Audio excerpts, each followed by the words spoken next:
Notre association a été créée il y a 2 ans dans le but de venir en aide aux gens qui étaient atteints de pathologies rares. Bon, ces maladies rares ont été longtemps ignorées. Bon, maintenant, elles sont beaucoup plus au goût du jour.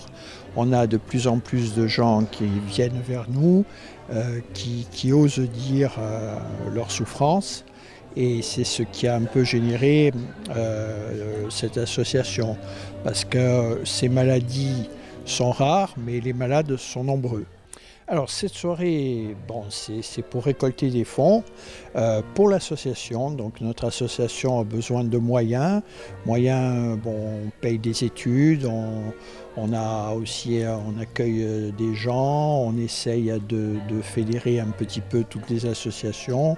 Et on a bien sûr en finale le projet de créer une structure sur Calvi pour justement accueillir ce type de maladie. Sans la solidarité des uns et des autres, on ne peut pas y arriver. Comme dans beaucoup de cas, si on ne prend pas le taureau par les cornes, on ne va pas y arriver. Bon, l'administration suit, mais disons qu'elle ne nous précède pas.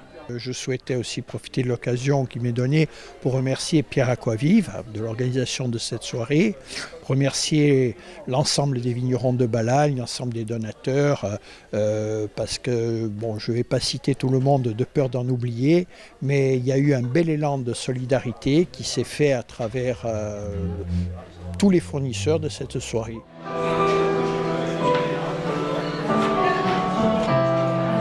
L'association Huntington en France représente plus de 9000 adhérents et plus de 10 000 malades. Cette maladie est une maladie génétique transmissible, c'est-à-dire que c'est un gène dominant qui touche le noyau central et qui va se transmettre sur un enfant sur 2, quand ce n'est pas carrément sur les 2 enfants. Quel est votre souhait dans cette soirée ? Aujourd'hui, nous en sommes à plus de 300 adhérents. J'espère que ce soir, nous en aurons beaucoup plus parce que la force d'une association, c'est le nombre d'adhérents, c'est le nombre de personnes qui va agir pour nous aider. Quel bilan aujourd'hui tirez-vous au bout de quelques mois d'existence ? Alors, au bout de quelques mois d'existence, ce que je peux dire aujourd'hui, c'est que jusqu'à présent, on me disait « Oui, des malades du Huntington pour toute la Corse, il y en a une trentaine. » Aujourd'hui, moi, je peux vous dire qu'il y en a plus de 150, si ce n'est pas plus. Où en est votre projet de centre de résidence ? C'est vrai que les choses avancent parce que nous avons quand même des appuis comme nos députés. Il n'y en a pas qu'un. Les 3 députés jouent sur ce projet et veulent ce projet. Parce que ce sera un projet innovant qui va être réalisé en Balagne, mais qui pourra se dupliquer dans d'autres régions.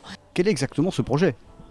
Alors, ce projet est un centre de coordination qui permettrait de regrouper en accueil de jour les personnes qui ont besoin de donner du souffle à l'aidant, c'est-à-dire qu'on récupère le malade et que nous puissions les accueillir un petit peu plus longtemps en séjour temporaire, de façon à ce que l'aidant puisse lui-même s'occuper de lui. Ce centre, ce serait un centre où il y aurait des kinés, où il y aurait une infirmière coordinatrice, un médecin, et il y aurait des chambres avec, pour les résidents en milieu temporaire ou en milieu de jour.